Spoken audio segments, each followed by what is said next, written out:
Walter Kamphoefner is a historian of immigration history and the U.S. Civil War. He has taught at Texas A&M University as a professor of history since 1988. We will be discussing his new book, Germans in America, released in 2021. Dr. K, how are you? Doing fine. All right, so go on. Doing fine. Semester's largely over now, so that always gives me a chance to relax. All right, good. I'm still at the last mile, doing all my last minute writings and projects. So just briefly, how did you come into the field of history? What made you want to study Germans in America? Does it have to do with like your own family history? I know in the book you mentioned that several times, but like what got you into history and in this field in particular? Well, my first grade school picnic went to Daniel Boone's home near where I grew up in Missouri. And I had a kid's subscription to the Sears Young People's Book Club, but there was little or nothing ethnic in that. Maybe a Carl Schurz biography, but I never read that. In any case, I'm actually a retread Lutheran theological student. Went to a Lutheran prep school and learned the language that God and Luther spoke. But as I was approaching seminary studies, I decided that I was not cut out for the ministry, and had always been interested in history and in my own German heritage. And that was how I decided to do graduate work in history. And Mizzou I chose for the simple reason of in-state tuition, because that's all I could afford. And then so just your own German heritage, what got you interested in the Civil War then? Well, I had a radical Republican great-great-grandfather, although I only discovered that after I started graduate studies, but I knew I had several Civil War veterans in my family tree. So that was certainly one of it. I grew up with the myth that turned out to be largely true, that St. Louis Germans had kind of drugged the state kicking and screaming back into the Union. So first article I published and the first day I got on the seminar paper was on St. Louis Germans and their swing to the Republican Party. So that's kind of how I got started. So immigrant letters came along later. Okay, so I was actually going to ask that. So what's the hardest part of like your research for this book? You reference letters a lot. Was that the primary sources that you were using, or did you? Well, if you look at my bibliography, a lot of the chapters lean heavily on some article on some aspect of German American history that I've published. But yeah, I do, having published 2 anthologies of German immigrant letters with German co-authors, I was able to lean heavily on that. And the idea there was to really bring the immigrant experience, and not just of the elite, also of common, ordinary immigrants like my ancestors, bring that to life. And letters are the best way I know to do that. Okay. Was there any one moment, like how much did you backload into this when you were writing the book? Or was there a moment where you were doing research that you had somewhat of an aha moment, like, oh, this changes everything? Or had you kind of already known what you were wanting to write and you just started writing? They say the road to hell is paved with good intentions. I was actually kind of had a back burner project on this going, for a couple of decades. And, I had a Fulbright lectureship in Osnabrück in 98, 99, where I, dealt with a lot of these issues in the German language because I lectured in German. So I had kind of a basis there to build on. I didn't have a very detailed outline, kind of kind of followed the muse where it led me, I guess. There's some topics I said, does it belong in this chapter or that chapter? Because, it's somewhat chronological, the book, but to some extent, it's also topical. And, if you're talking about the politics of bilingual education, for example, does that belong in education or does that belong in politics? Incidentally, a lot of people nowadays think bilingual education is an innovation of the radical 60s. And in a way, they're right, except it's the 1860s, not the 1960s. And often it's radical Republicans trying to convince German immigrants to vote how they shot, men who had rallied to the cause of the Union and swung to the Republican Party then to keep them there.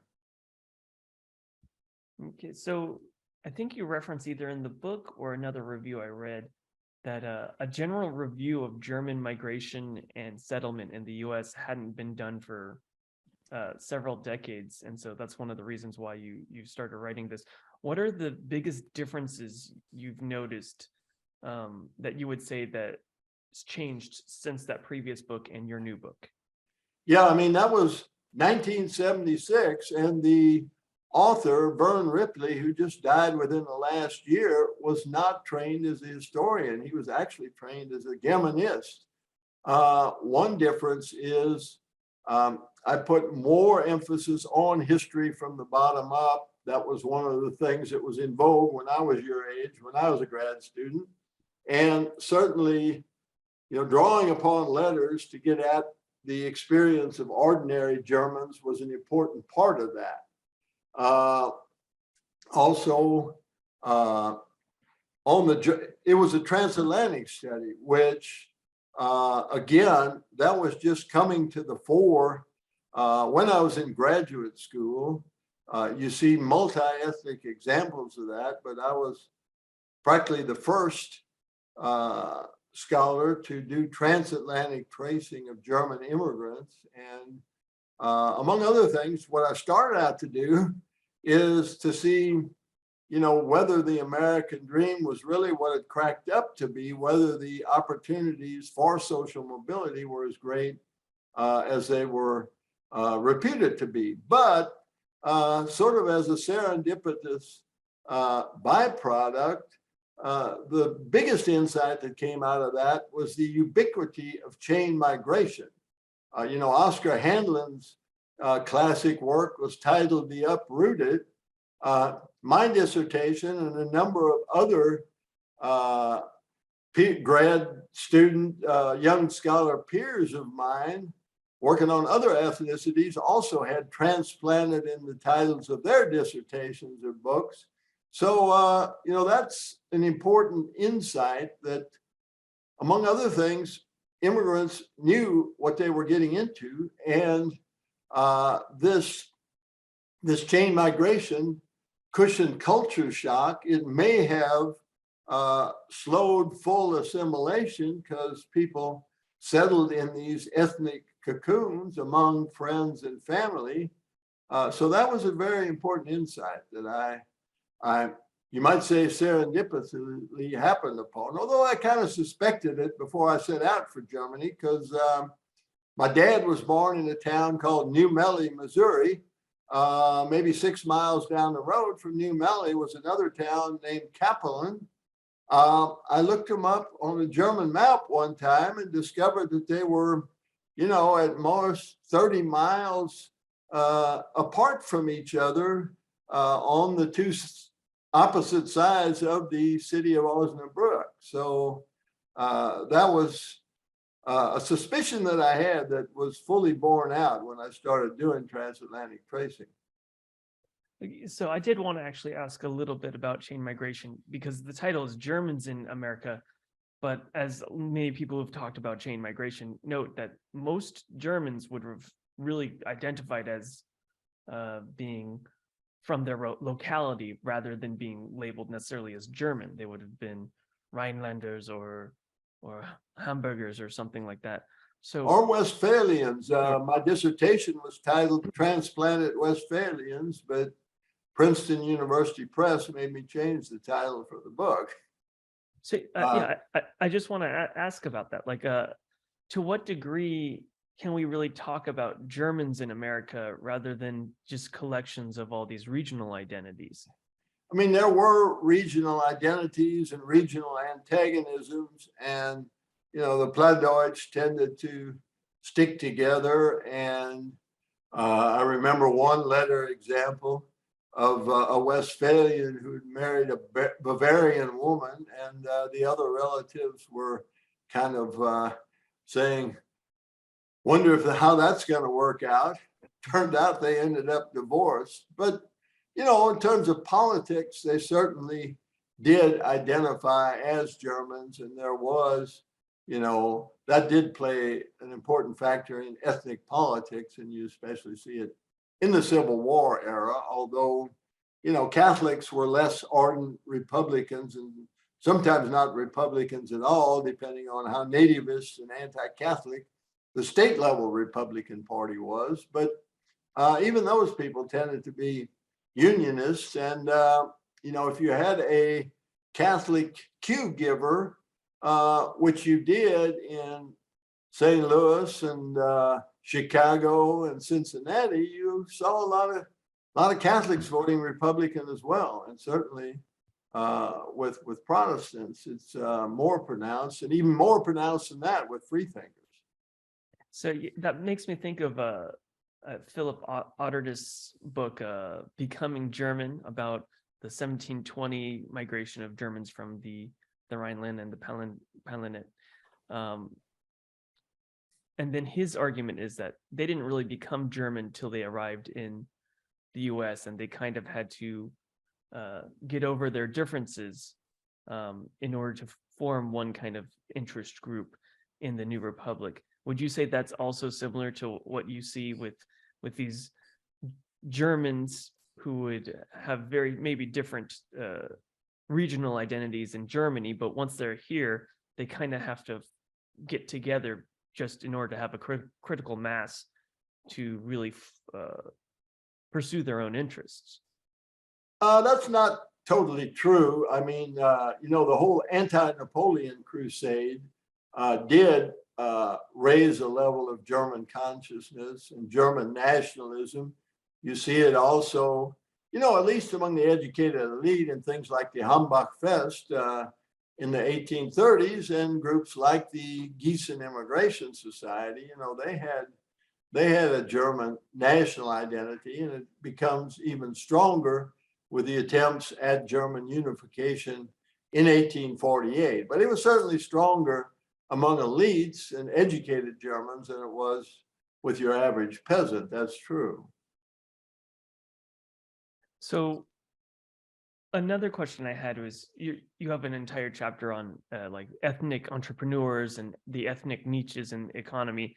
I was wondering, because you talked briefly right now about how in politics it actually is pretty much, there is some breakdown between Catholic and Lutheran, but they are pretty much a solid voting bloc. To what degree does the ethnic, like Are Catholics less entrepreneurial? Is that what you're trying to ask? That's one of the questions. I'm also asking, like, to what degree do these ethnic niches, do they also follow chain migration, in that there are people from Hamburg tend to be in retail, whereas people from different regions tend to be in agriculture, and then we just say that the Germans dominate a certain niche, when in reality it was actually just one group from one specific part of Germany? There's a certain amount of that you see. For example, Mecklenburgers, this was the most rural and backward state in Germany, and Mecklenburgers end up being the most rural of any group, any national origins group in America. That's one of the advantages of German fragmentation, is that up to the 1870 U.S. Census, they enumerate all those German states separately, so you can see how urbanized or how ruralized Germans of various backgrounds are. I think ironically, Max Weber's thesis of the Protestant ethic holds less for his fellow Germans than it does for a lot of other ethnic groups. I've found Catholic entrepreneurs just like Protestant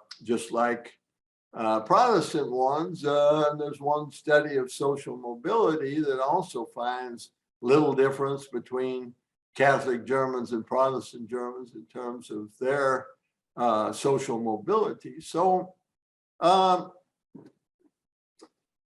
certainly people do recruit laborers out of their own chain migration circle of acquaintances sometimes, although, if you got a big German entrepreneur, they obviously reach beyond that. Yeah, so I'm also like my focus is the Low German Mennonites in Latin America. And so I noticed lots of similarities between the Mennonites and these Germans in America. And so sometimes I'm questioning whether, do we consider Mennonites German? Sometimes they are, sometimes they aren't. In your book, you do note that you consider the Mennonites the first German settlements in America. Why? And I don't want to just say why, because that's too broad, but how do we come across these kind of groups that are sometimes considered within the collective of German and sometimes not? Those kind of radical pietist groups, obviously their religious identity was their strongest identity. And I guess second in line would be their linguistic identity. I don't know if you know this book, Das Vergessene Volk. It's about a Hamburg journalist who was fed up with everything and went to live among the Hutterites in Canada. And these Hutterites were having real cognitive dissonance because here is a Weltmensch, a worldly guy who nonetheless speaks their language, which for them was really an identity marker that sets them apart from other Canadians. So, that's more true of these groups like Hutterites, Mennonites, certainly Amish, than it is for your average run-of-the-mill, Protestant or Catholic German. So you've obviously dug into both American English archives and German archives, and then obviously in the German historiography and the American historiography. Have you noticed any differences between how Germans in America are presented in German historiographies versus in American historiographies? Maybe I'm being a little arrogant, but I think I've influenced the German historiography as well as the American historiography, in part because my dissertation was actually published first in German translation before it came out in English. And then I did a second expanded German edition that got everything in there that was in my Princeton book, plus an additional chapter saying where has the historiography gone, what findings have come out since my 1987 English language book was published. And I've also served on half a dozen or so dissertation committees in Germany as well as the US. So in that respect, I have influenced the German studies of immigration as well. And there's one German dissertation that Helbig advised and I co-advised Jochen Kleber, who instead of just tracing from one community in Germany to a community in America, tried to do it nationwide. And he revised somewhat the ubiquity of chain migration, especially in the long run. But nonetheless, he does find a fair amount of it, but it was not the universal experience, was his argument. Okay, so just to kind of reiterate, you're saying that it's not that there's necessarily differences between the two, it's that there's been a collective change over time with an emphasis on, previously it was national groups immigrating, and now it's more chain migration, one locality to another locality in two different nations? Yeah, that there were several dissertations, on there's particularly one by Uwe Reich, who unfortunately died way too young, that kind of replicated my first book, looking at an Ostelbian group that settled very heavily in Wisconsin, especially Green Lake County. So again, it demonstrated that this chain migration wasn't just restricted to Northwest Germany, where I documented it. It also holds for East Elbia, which, in many ways is a very different agricultural society than that in West Germany, where you have more prosperous peasants and you don't have the kind of Junker elite that you had in east of the Elbe. And certainly, the contrast between North and South Germany in the West, where you have equal division of inheritance, was somewhat different as well, although not as different as has often been argued. So at one point in the book, you talk about how social mobility for Germans has sometimes been a dead end, actually. Can you kind of talk about what you mean by that exactly? Because my notion would be, well, yeah, Germans arrived with better, typically decent education with lots of human capital, and they came and they typically developed. But you seem to be suggesting otherwise. I don't know if that education went much beyond literacy and numeracy, because if you go to school and learn to write, you're also probably going to learn to figure. But no, I'm particularly with the dead end talking about transplanted artisan skills, which gave the first generation a leg up, but the second generation, as things became more industrialized, you had to either get big or get out. And some Germans did manage to get big, but that was more the exception. So the second generation didn't progress much beyond the first if they were in artisan occupations. In terms of agriculture, certainly the Germans show amazing tenacity. They start out underrepresented in agriculture in spite of the stereotype for the whole 19th century. But by the 1980 census of ethnic identity, except for the Norwegians, the Germans were the most heavily concentrated in agriculture of any group. Where did the Germans get this stereotype of being good at agriculture? I think it goes all the way back to the colonial era. I've got a little bit in my first chapter there on this image. I think it was Benjamin Rush, maybe, who argued that the Germans were such superior farmers. And, it is true. Once they got a foothold somewhere, they tended to expand their land holdings and, not to engage in any ethnic stereotypes or anything like that. But, these shiftless Anglos, often move further west. This pioneer song, Sweet Betsy from Pike, by the 1830s, 40s in Missouri, maybe this was 1849. The Anglos thought Missouri was full while the Germans were pouring in there, So in part, how crowded a place is cultural. And, the Germans were used to more population density than Anglo-Americans were. Do you think it's also because the southwest region of Germany that they were from also kind of had a tradition of small landholders and working farms with smaller acreage in general? Well, the scale was smaller also in Westphalia than in American agriculture. That may have played somewhat of a role, yeah. And one other thing, because my research in Latin America has also shown that Germans in Latin America also were well known for having good agricultural output.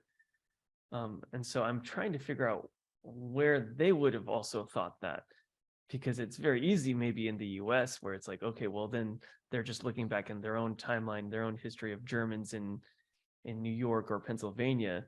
Um, but yeah, so I'm curious because I know you've also kind of dug into a little bit of the archival, not for this book, but archival research for, in particular, I believe Argentina. Um, did you find anything like that of just Uh, perceptions of Germans being agricultural? Most of what I worked on in Latin America was, as one of my articles is entitled, Who Went South? In other words, the selectivity of immigration to South America versus North America. So I didn't really get that deeply into the nature of societies in Latin America, although the land policies in Brazil made it possible, for example, to have much more homogeneous rural settlements than you had under the federal land policy of the United States. Incidentally, the Canadians also allowed more what you might call group settlement, which benefited Mennonites and Hutterites as well. So that's one of the things, one of the contrasts that there are, and probably explains the greater language persistence in Latin America than in the United States. So you obviously emphasize these chain migrations over colonization schemes or these projects. You referenced the Germans in Texas project. But this might be my own personal bias because I study a group that typically migrates as a group in colonization projects. But is there really, are they really mutually exclusive? Because isn't it typically, at least in my studies, it's been more, there has to be one group that just forms a group and decides to make a colonization effort somewhere else, and then the chain migration follows afterwards. Yeah, I've used the term chance and change, and you see that in Texas. You know, the Adelsfreien, I don't know, transported 7,000 or so to Texas, although a lot of them died because they hit a lot of hardships when they arrived. They had bad timing just when the Mexican War was breaking out. But in any case, you know, there's a lot more came in the 1850s after the collapse of the Adelsfreien than were actually brought over by the Adelsfreien. But they often came from the same areas that were the prime recruiting grounds of the Adelsfreien. And again, these small German nationalities, you can kind of use them for tracer elements. And Nassau was, you know, right in the center of the Adelsfreien recruiting field. And you can see how the Nassauers were very concentrated in those counties, especially New Braunfels and Fredericksburg, that were settled by the Adelsfreien. There was an earlier influential letter from an Oldenburger by the name of Frederick Ernst, and the Oldenburgers are concentrated in very much different counties further east and south than the Adelsfreien people, and there's very little overlap between the two. So yeah, you kind of have a 1-2 punch there. Did you find any weird letters or stories of people claiming to be either Lutheran instead of Catholic or from a particular region when they weren't, in order to get into certain chain migrations or certain networks? Not exactly, but you know, heritage tourism is something that I write about a little bit and that I've been involved in as well. And on this one tour of Catholics from this Catholic settlement of Westphalia, Missouri, there was one guy along, Mr. Kleinsorge, who was a Lippidentmulder. And then that little dwarf state is very heavily Protestant, in fact, more Reformed than Lutheran, but one of his Kleinsorge ancestors ended up there in Osage County amongst all of the Catholics. Wasn't any Protestant church anywhere nearby, and so he converted to Catholicism, and his ancestors preserved it on down to the 1980s at least. With a couple of the other books I'm reading, they often are now they're kind of turning away from even the studies of particular ethnic groups, such as Germans, and now they're talking about more comparative, just immigration stories or immigrations, comparing and contrasting certain groups, saying that, well, there's actually a lot more that's comparable between these groups of migrants rather than different. Where do you stand on that? Do you think that the Germans are a particular case, or do you think that they actually share a much more general experience of migration to the US? In fact, in my dissertation, I got a chapter looking into that. I find particularly the Dutch and the Scandinavians have a lot of commonalities with the Germans, although, the Scandinavians had more of a underground Erweckungsbewegung, a religious revival movement, kind of subterraneously within a Lutheran state church. And so Scandinavians tend to be a lot more amenable to the social gospel than German Lutherans do. And, maybe that explains why Minnesota is more Democratic and why Wisconsin is more Republican to this day, because, Minnesota got a lot more Scandinavians, whereas Wisconsin's about the most German state in the Union. Interesting. So what do you want people to get out of this book? Are you trying to say that Germans have had a big impact on America? Is this much more just a kind of a resource guide for anyone else who wants to research Germans? Because you're very good with statistics. You have a lot of very good stats and data in the book. But are you also trying to say a wider message to something in immigration history or German history in general? I think I kind of addressed that in my introduction.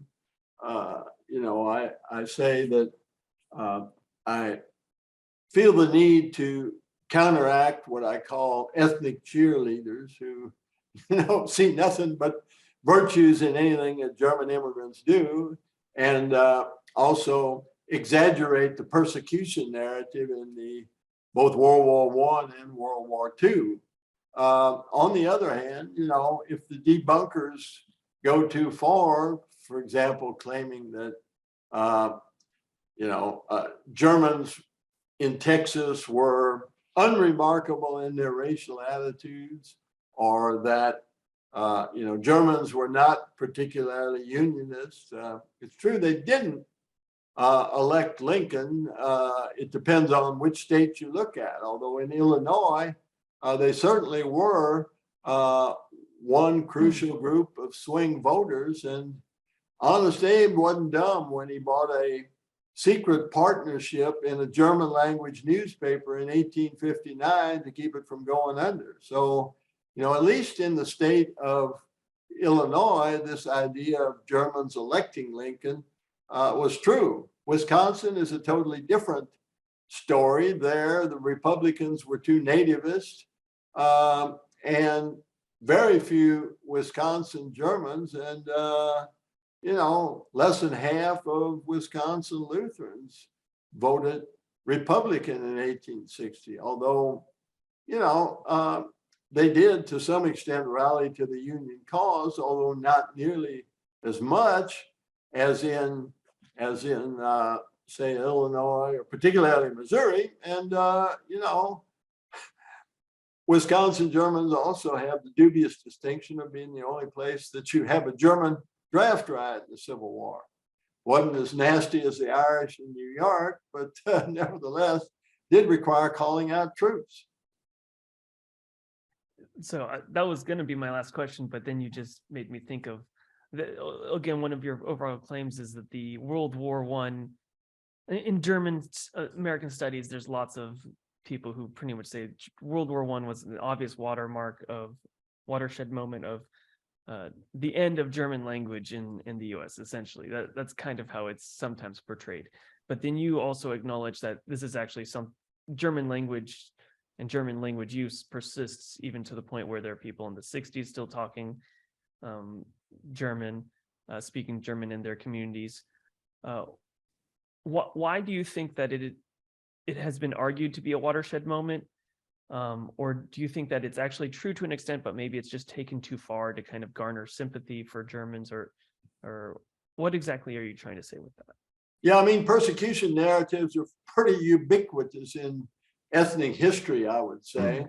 As a matter of fact, especially in the urban areas, German language circulation of the press was already declining with the end of mass immigration in the 1890s. When the German economic miracle, the first one, kicked in, a lot of East Albion peasants went to the rural area rather than going overseas. But the other thing is something I really want to emphasize. Teddy Roosevelt was totally off base in his fulmination against the hyphen. Language loyalty and political loyalty were two totally different things. And one of the things that I've documented, I don't know if it made it in the book or if I've discovered it since, is doughboys auf Deutsch, U.S. soldiers riding home from France to the home folks in the German language. Some of them, in the third generation, are still riding home in German. And sometimes men who paid the ultimate sacrifice being commemorated on German language tombstones in the U.S. And my favorite example is the case of Germantown, Nebraska and Germantown, Texas. Germantown, Nebraska resolved to come up with a more patriotic name. They were going to rename it against the first local boy who died in service to the U.S. But the first name comes in of the casualty report, and the guy's name was about as obviously German as Kamphoefner. Same thing happens with the second casualty report. So they name it after some poor devil that caught typhoid fever on the ship over and died in a hospital without even setting foot on any Germans in France. Texas, on the other hand, applied the same process and applied it fairly, with the result that Germantown, Texas, ended up with the patriotic American name of Schrader, second generation German. Again, I know I keep asking more questions, but do you think using terms, because in just like the vernacular, people, when they hear Germans, they just assume Germans from Germany, as in the German nation state. Do you think that there should be some sort of effort among historians to make a linguistic distinction between Germans who are just German speaking versus Germans who now are from the German state? Well, I mean, the Swiss, if Swiss German could be considered German, I find it challenging. They had a considerable amount of a separate identity, maybe even Luxembourgers, although they just had a strong Catholic identity and, got along well with Rhinelanders. Austrians, again, it's such a multi-ethnic nation state, if it was a nation state, but German-speaking Austrians often interacted a lot with other Germans. For example, the St. Louis newspaper editor and sort of 48er radical Heinrich Bornstein was an Austrian, but you wouldn't know it for his interactions with other Germans in St. Louis. So yeah, there is something of a separate identity, but you shouldn't exaggerate it. Okay, and then this is the actual final question, but not necessarily about the book. Besides this book, your book, Germans in America, is there any other book that you think that more people should read or should you wish that more people were invested in some book? Alison Efford is one of the really shining young scholars in this field.